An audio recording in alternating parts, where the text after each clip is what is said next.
Livro Filoteia ou Introdução à Vida Devota de São Francisco de Sales. Parte 5. Avisos e exercícios necessários para renovar e conservar a alma na devoção. Capítulo 1. Necessidade de renovar todos os anos os bons propósitos. O primeiro ponto deste exercício consiste em reconhecer bem a sua importância.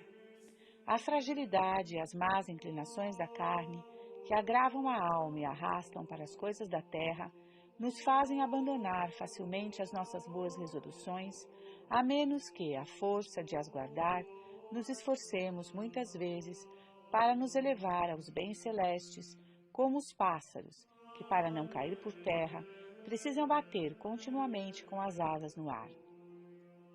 Eis aí a razão, Filoteia, porque deves renovar assiduamente os bons propósitos de servir a Deus, com receio de que, com o tempo, recaias no primeiro estado, ou antes, noutro muito pior ainda, porque as quedas na vida espiritual nos colocam sempre muito abaixo ainda do que estávamos antes nas veredas da devoção. Não há relógio, por melhor que seja, a que não se precise dar corda de vez em quando e que não seja necessário consertar e limpar periodicamente. E é necessário, às vezes, passar óleo nas rodas para que os movimentos se façam mais suavemente e elas não criem tanta ferrugem. E todo aquele que cuida bem do seu coração lhe deve dar corda, por assim dizer, de manhã e à noite, para o que servem os exercícios indicados, e observar-lhe sempre os movimentos, para o poder regular bem. É necessário que, ao menos uma vez ao ano, ele examine minuciosamente e cuidadosamente as suas disposições para reparar as faltas que se poderão ter intrometido, renová-las inteiramente e procurar premunir-se, quanto possível, com a unção da graça que recebe na confissão e na comunhão. Este exercício, Filoteia, há de reparar as tuas forças debilitadas pelo tempo, há de reanimar o fervor de tua alma, há de fazer reviver as tuas boas resoluções e reflorescer em ti todas as virtudes. Era esta a prática dos antigos cristãos que, ao celebrar a Igreja a memória do batismo de Nosso Senhor, renovavam, como refere São Gregório Nazianzeno, as promessas do seu batismo. Toma, pois, esta prática, Filoteia, com toda a boa vontade e aplicação. Escolhe um tempo oportuno, segundo o conselho do teu diretor, para um retiro de alguns dias, e então, com todo o recolhimento, medita sobre os pontos seguintes, segundo o método expendido na segunda parte. Capítulo 2. Consideração da bondade de Deus em nos chamar ao seu serviço, segundo as protestações feitas na primeira parte. 1. Considera os pontos desta protestação.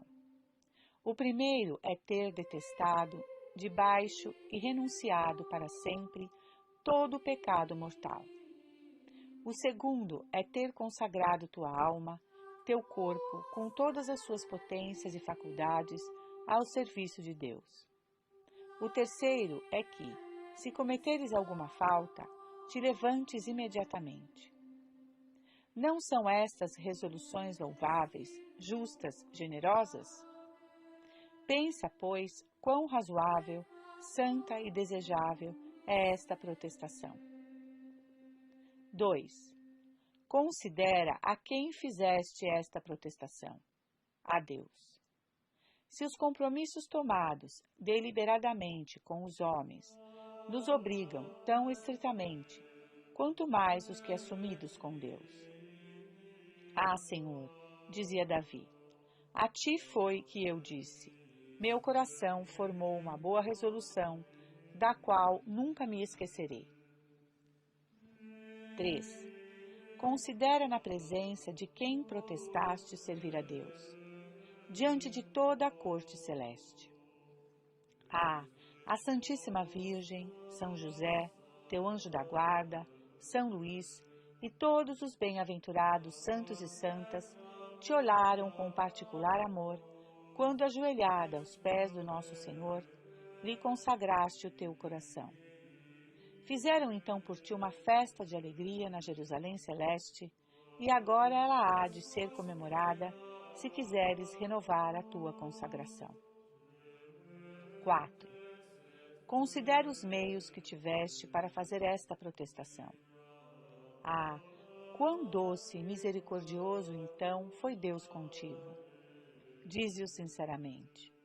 O Espírito Santo não fez o teu coração sentir todos os seus atrativos? Deus não te atraiu a si pelos laços do seu amor para te conduzir por entre as tempestades do mundo para o porto da salvação?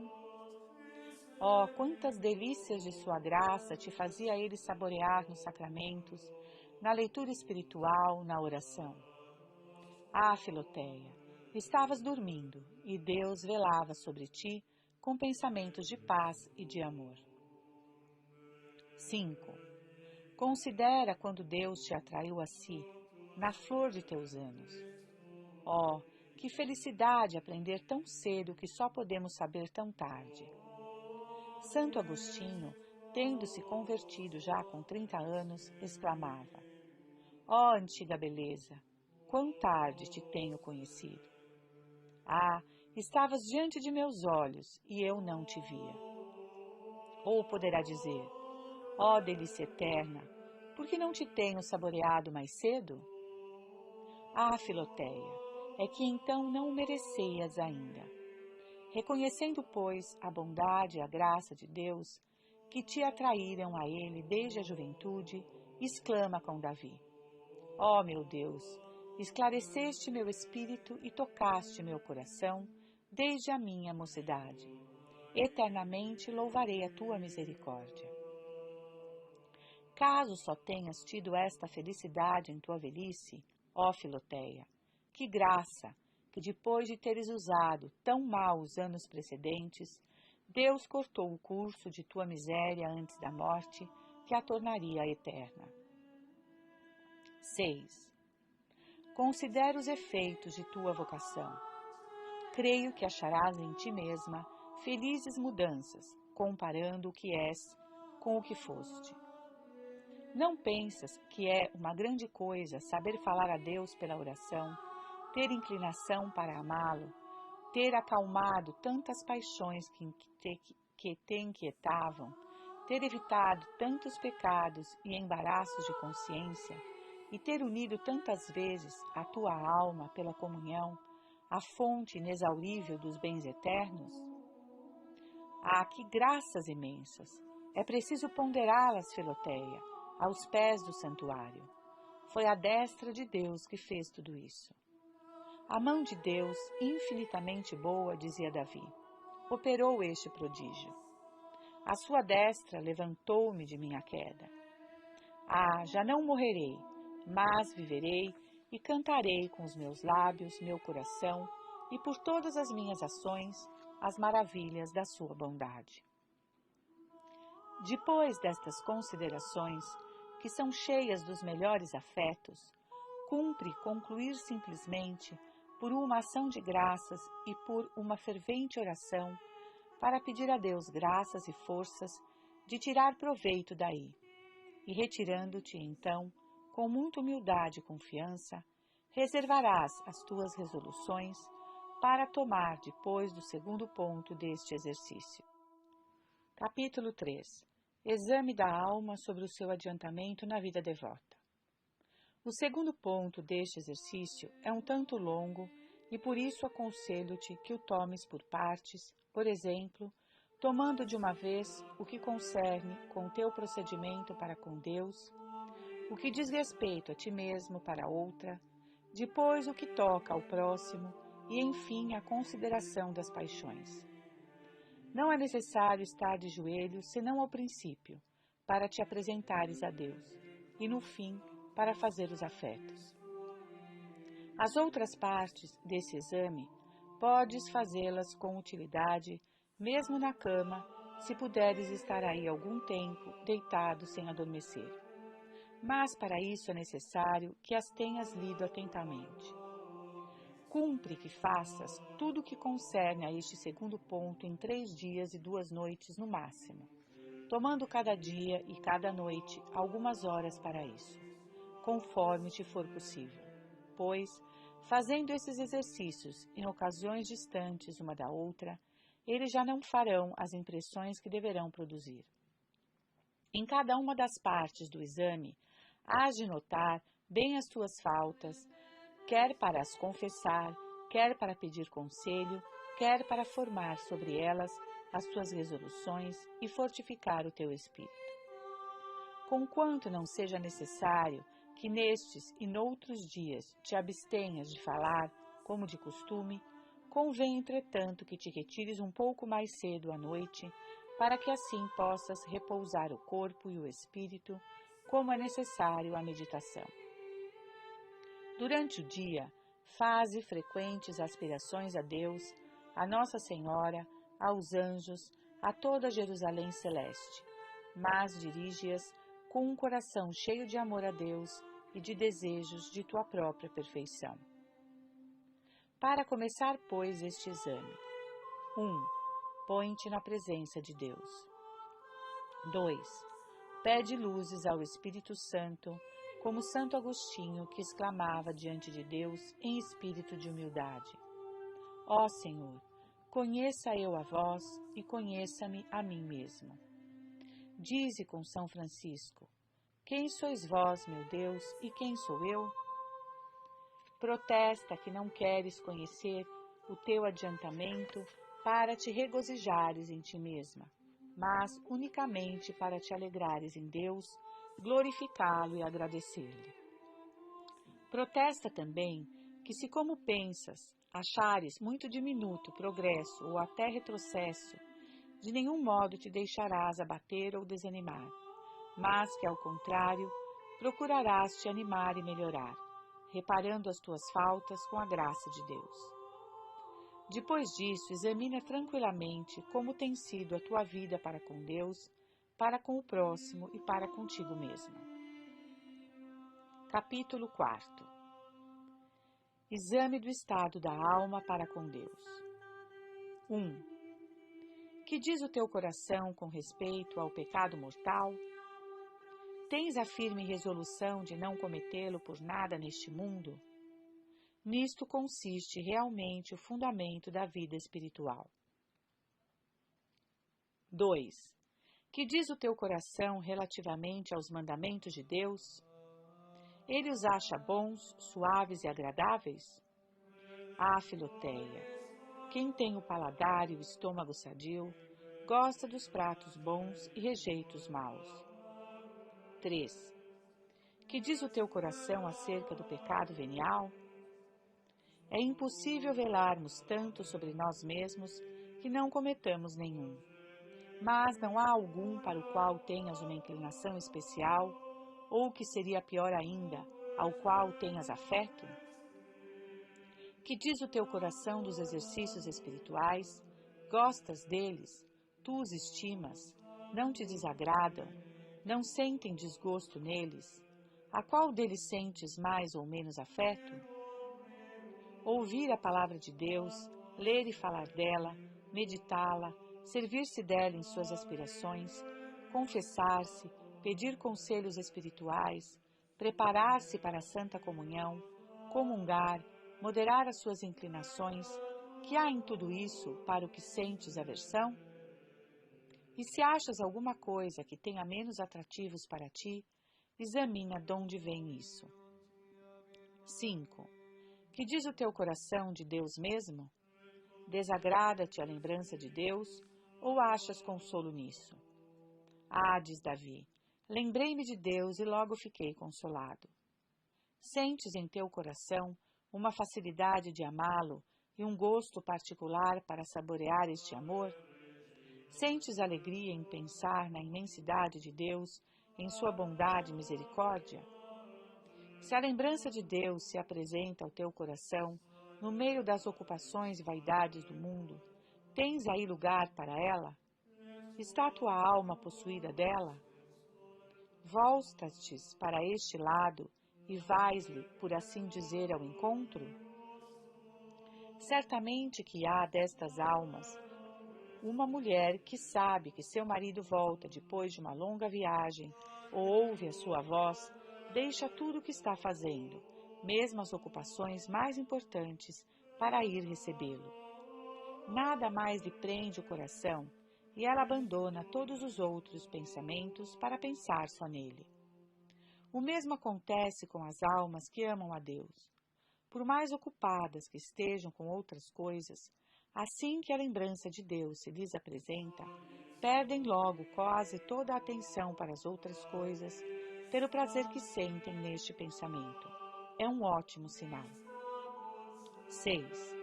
Que diz o teu coração a respeito de Jesus Cristo, o homem-Deus? Achas nele o teu prazer? As abelhas gostam de estar ao redor de seu mel e as vespas em redor das imundícies. As almas santas põem a sua alegria em estar com Jesus Cristo e têm um amor todo terno para com ele. Mas as almas vãs e loucas vão procurá-lo nas vaidades do mundo. 7. Que diz o teu coração de Nossa Senhora, dos santos e de teu anjo da guarda? Tens amor para com eles? Tens amor especial e confiança em sua proteção? Gostas de suas imagens, de sua vida, de seus louvores? 8. Quanto à tua linguagem, como é que falas de Deus? Falas com gosto segundo o teu estado e capacidade? Gostas de entoar os cânticos espirituais cheios de amor de Deus? 9. Quanto às tuas obras, pensa se tens tido zelo para a glória exterior de Deus e desejo de fazer alguma coisa para sua honra. Os que amam a Deus estimam também o ornamento de sua casa. Podes dizer que tens renunciado a algum afeto ou alguma coisa por Deus? É um sinal seguro de amor privar-se de algum objeto de que se gosta por amor do amado. Que tens, pois, deixado até agora por amor de Deus? Capítulo 5. Exame do estado da alma para consigo mesma. 1. Que amor tens para contigo mesma? Não te amas demasiadamente com amor mundano? Se é assim, desejarás ficar muito tempo no mundo e terás cuidado de estabelecer-te aí. Mas, se é para o céu que te amas, terás grande desejo de deixar esta terra, ao menos te conformarás facilmente a deixá-la quando for a vontade de Deus. 2. É bem regrado este amor para contigo mesma? O amor desregrado é, pois, a nossa própria ruína. Ora, o amor regrado quer que amemos mais a alma que o corpo, que tenhamos mais cuidado de adquirir virtudes do que tudo mais, e estimemos mais a glória eterna do que as honras mundanas e passageiras. Um coração regrado diz muitas vezes a si mesmo: que dirão os anjos se penso nisto ou naquilo? E não dirá: que dirão os homens? 3. Que amor tens à tua alma? Não te aborrece cuidar dela com suas enfermidades? Deves-lhe este cuidado, quando as paixões a atormentam. É preciso deixar tudo por isso, e ainda por cima, procurar a caridade de outros. 4. Pensas de ti mesma perante Deus? Que és um nada, sem dúvida.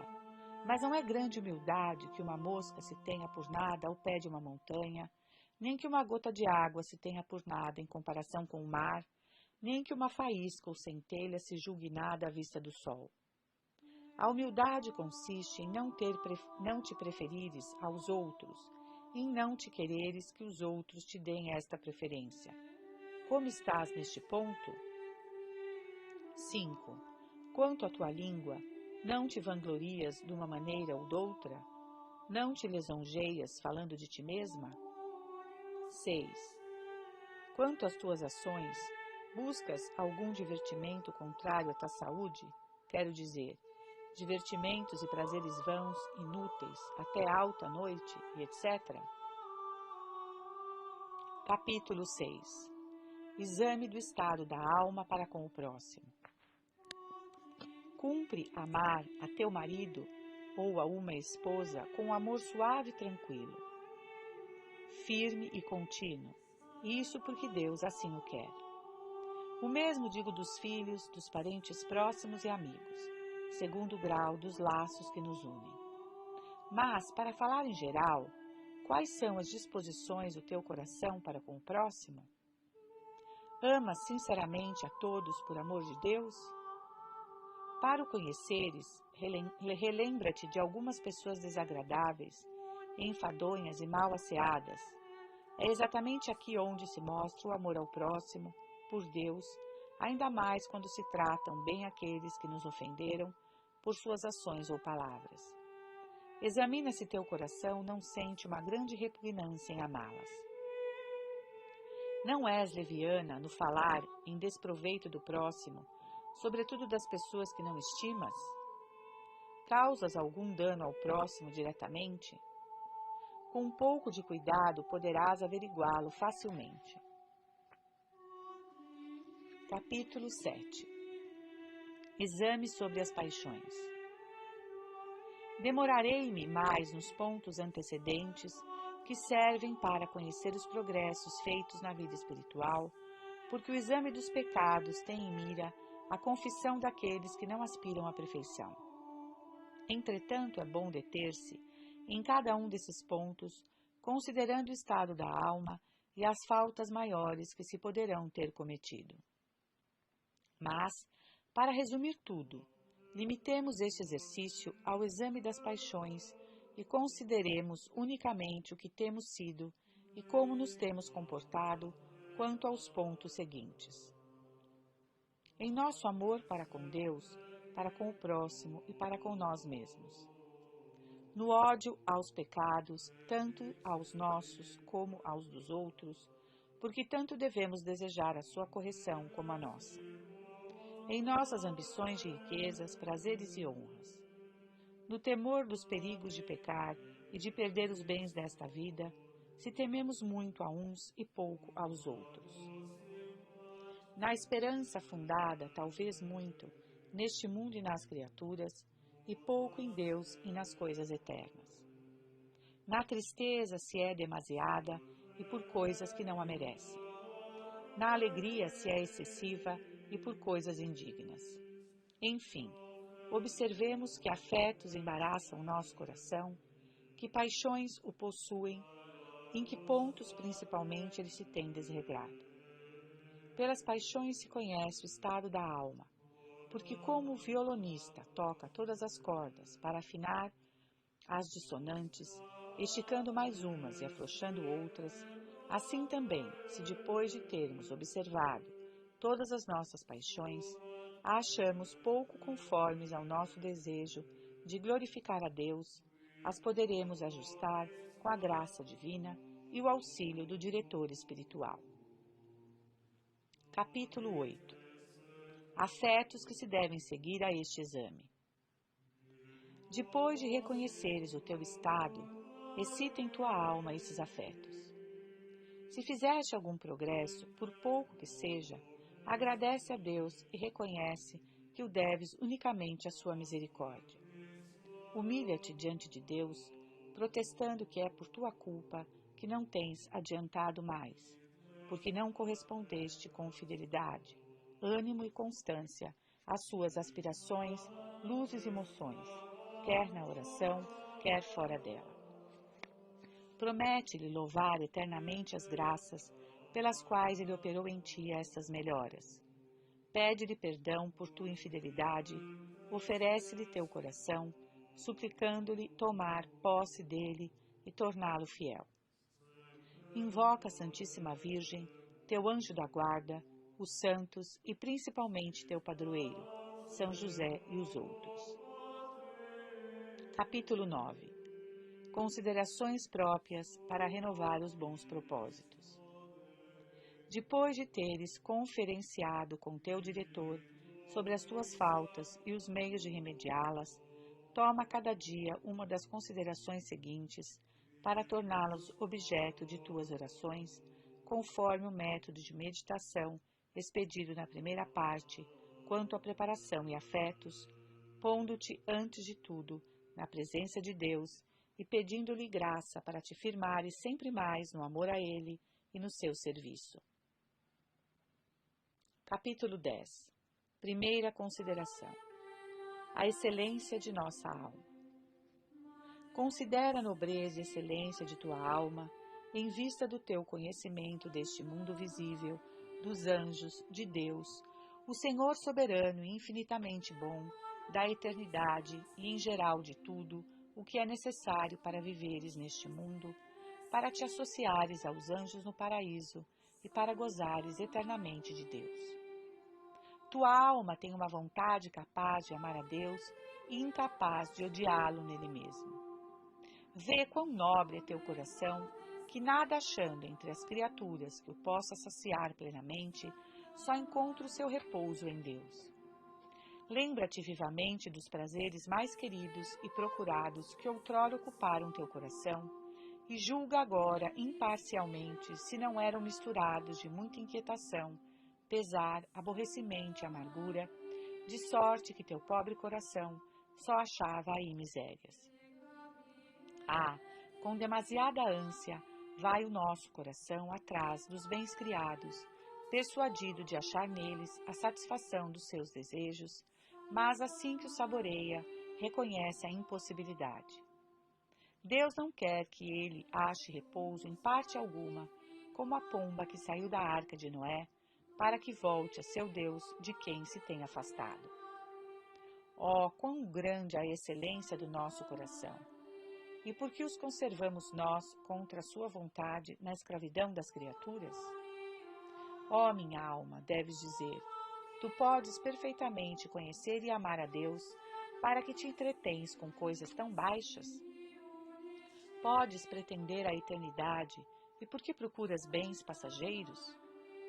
Foi esta a infelicidade do filho pródigo, tendo podido viver à mesa deliciosa de seu pai, viu-se forçado a comer o resto dos animais.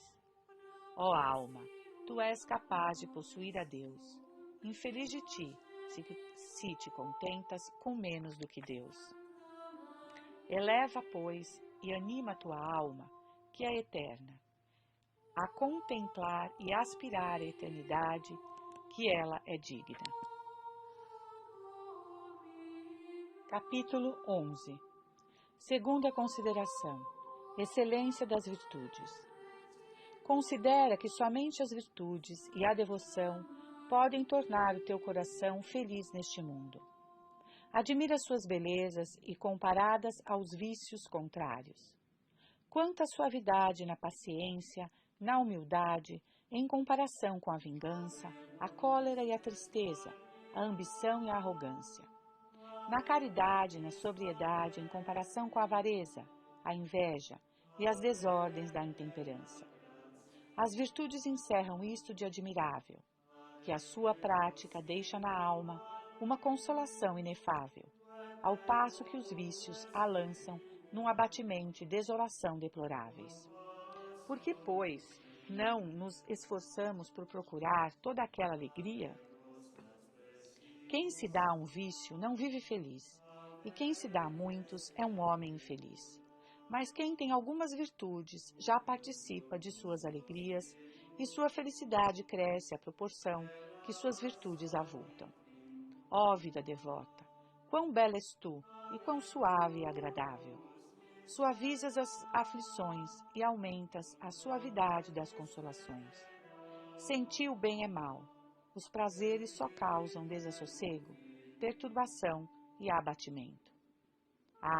Quem te conhece bastante pode dizer com a samaritana: Senhor, dai-me desta água. Domine da-mihi anc aquam.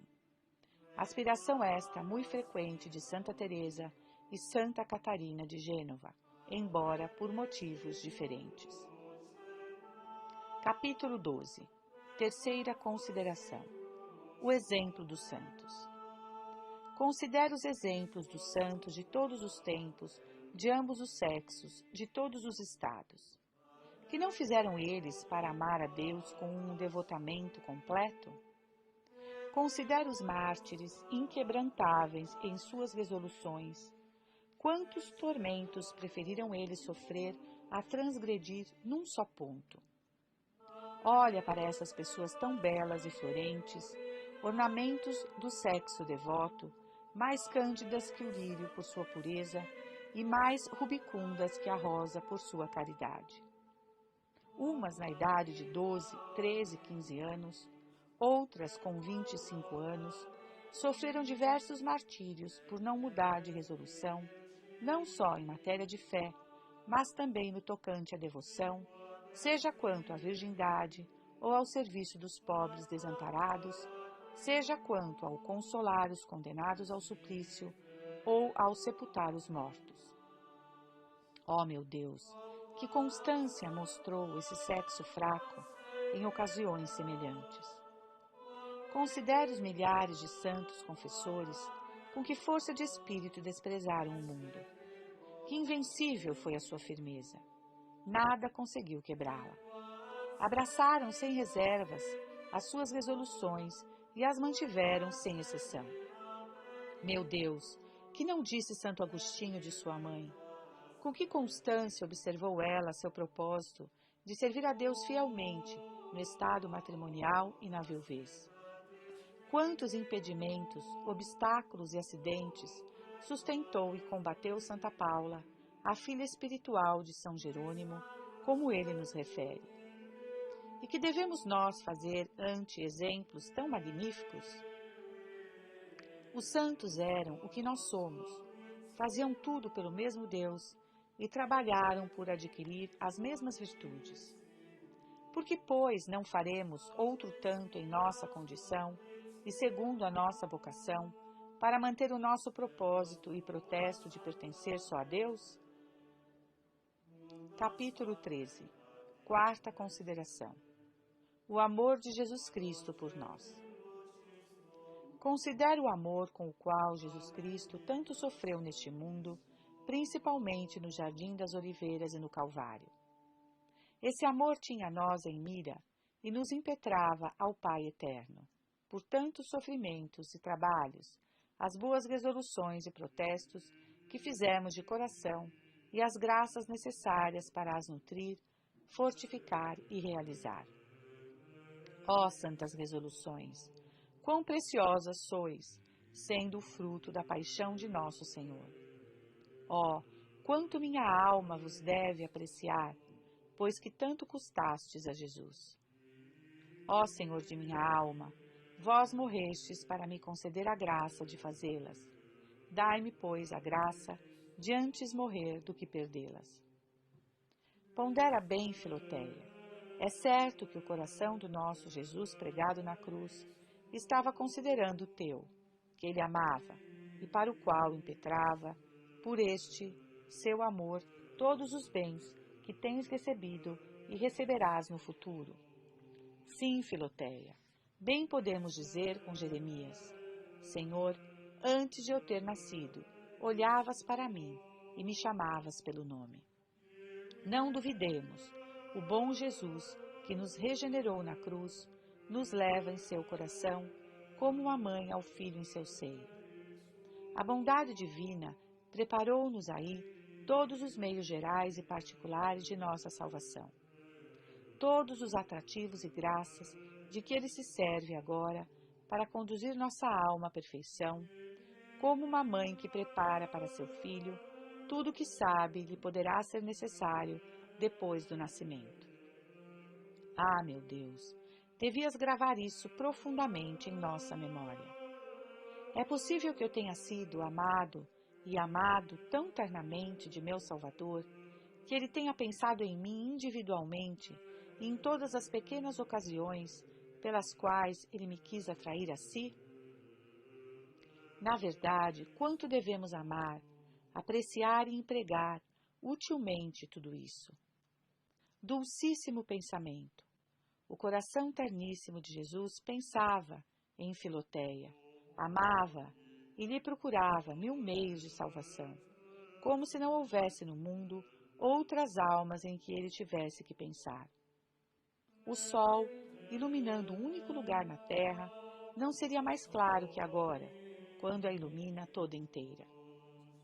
Ele me amou, de São Paulo, e se entregou por mim, como se ele nada tivesse feito para os outros homens.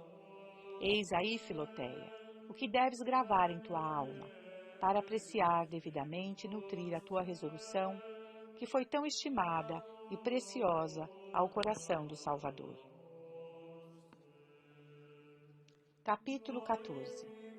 Quinta consideração: o amor eterno de Deus por nós. Considero o amor eterno que Deus tem tido por nós, antes da encarnação e da morte de Jesus Cristo. A majestade divina te amava infinitamente e te predestinava para o seu amor. Mas quando é que ele começou a te amar? Começou a fazê-lo quando começou a ser Deus. E quando começou a ser Deus? Nunca, porque sempre o foi, sem começo nem fim. E seu amor por ti, que nunca teve começo, preparou-te desde toda a eternidade as graças e favores que tens recebido. Diz ele a nós, todos pelo profeta Jeremias: com amor perpétuo te tenho amado, e te atraí a mim, tendo misericórdia de ti. Ele o diz a ti, como a todos os outros. Deves, pois, ou ao seu amor, todas as boas resoluções que tens tomado. Ó Deus, quão preciosas devem ser estas resoluções, que desde toda a eternidade a divina sabedoria e bondade tinha em vista. Quão caras e preciosas devem elas ser para nós, que não deveríamos sofrer antes que perdê-las, embora todo mundo tivesse que perecer. Porque todo mundo junto não vale uma alma, e uma alma não vale nada sem estas resoluções. Capítulo 15. Afetos gerais sobre as considerações precedentes para concluir este exercício. Ó santas resoluções, contemplo-vos como a santa árvore de vida que Deus plantou no meio do meu coração e que nosso Senhor veio regar com seu sangue para que produza frutos abundantes. Antes 1000 mortes do que permitir que arranquem de meu coração. Não, nem as vaidades, nem as delícias da vida, nem as riquezas, nem as aflições me obrigarão a mudar de intenções. Ah, Senhor, é a vossa bondade paternal que acolheu meu coração, por pior que seja, para trazer frutos dignos de vós, a quem eu devo tudo isso. Quantas almas não tiveram esta felicidade? Quando, pois, poderei me humilhar bastante perante vossa misericórdia? Ó resoluções deliciosas e santas, se eu vos conservo, vós me conservareis a mim. Se vós viveis em minha alma viverá em vós. Ficai, pois, para sempre em meu coração, ó queridas resoluções, eternas que sois na misericórdia de Deus. Estai e vivei sempre em mim, que jamais vos abandonarei. Depois desses afetos, será bom particularizar aqui os meios de conservar estes propósitos. São principalmente o uso frequente dos sacramentos, as boas obras, o cuidado de corrigir as faltas que reconhecemos ter cometido, a fuga das ocasiões más e a fidelidade em seguir os conselhos que nos deram. Enfim, protesta vivamente, milhares de vezes, que hás de perseverar nestas resoluções, como se tivesses o coração nas mãos, oferece-o a Deus, consagrando e santificando-lhe inteiramente, dizendo que o pões nas suas mãos, que jamais quererás retomá-lo, mas sim, que queres fazer sempre em toda parte a sua santa vontade. Pede a Deus que te renove inteiramente, que te abençoe e conserve assim, pelo poder de seu Espírito. Invoca a Santíssima Virgem, teu anjo da guarda, os santos, São Luís e outros. Nestas santas disposições, com o coração comovido pela graça, Ajoelha-te aos pés de teu diretor espiritual. Acusa-lhe numa confissão geral as faltas principais que notastes e, tendo pronunciado diante dele e assinado a protestação que tens feito, recebe absolvição com esses mesmos sentimentos. Enfim, une o teu coração, assim renovado, a seu princípio e a seu Salvador pela recepção do sacramento da Eucaristia. Capítulo 16. Sentimentos que se devem conservar depois deste exercício.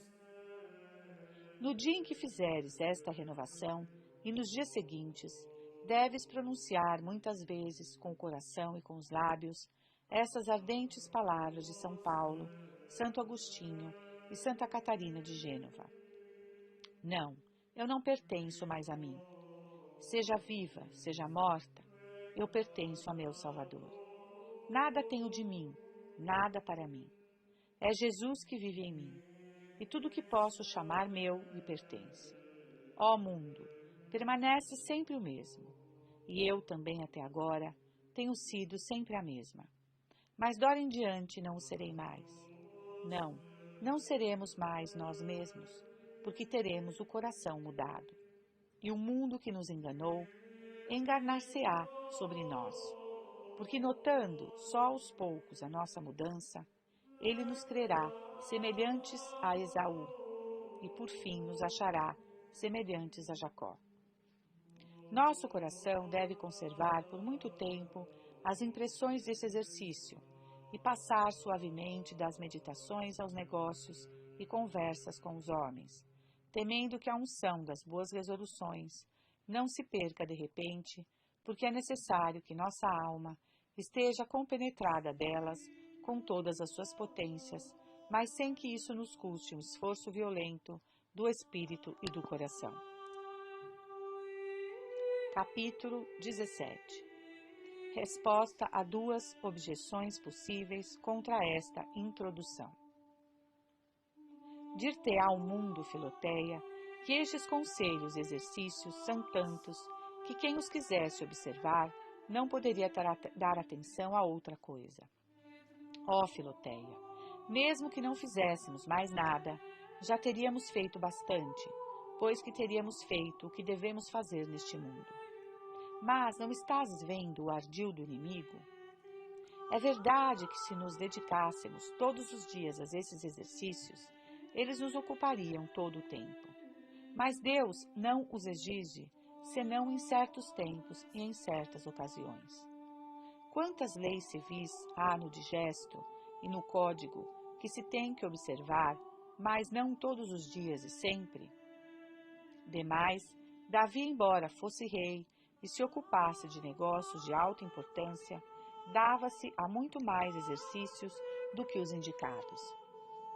São Luís, tão grande monarca na guerra e na paz, e tão empenhado em administrar a justiça e manejar os negócios do reino, ouvia todos os dias 2 missas, recitava as vésperas e completas com seu capelão, fazia sua meditação, visitava os hospitais, confessava-se todas as sextas-feiras e trazia um cilício. Muitas vezes ele assistia aos sermões, além de muito frequentes conferências espirituais, e com tudo isso, nunca faltou ele, com a necessária aplicação e exatidão, a um só negócio do bem público, e sua corte era muito mais bela e florescente do que no tempo de seus antecessores. Pratica, pois, animosamente esses exercícios, assim como os deixei apontados, e Deus te dará tempo e forças bastante para os teus negócios, mesmo que fosse necessário fazer parar o sol, como aconteceu a Josué.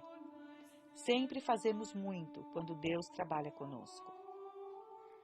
O mundo dirá que eu pressuponho aqui que Filoteia tem o dom da oração mental, e como nem todos o possuem, essa introdução não poderá servir para todos.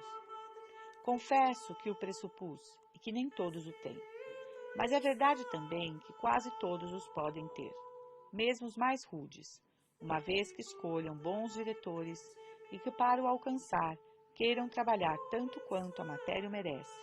E se alguns não o possuírem, Nem no seu grau mais íntimo, o que penso será muito raro, um sábio diretor suprirá facilmente esta falta, mandando-lhes ler com atenção essas considerações e meditações. Capítulo 18. 3 avisos importantes para terminar esta introdução. Nos primeiros dias de cada mês, renova, depois da meditação, a protestação que se acha na primeira parte, repetindo depois no decurso do dia como Davi.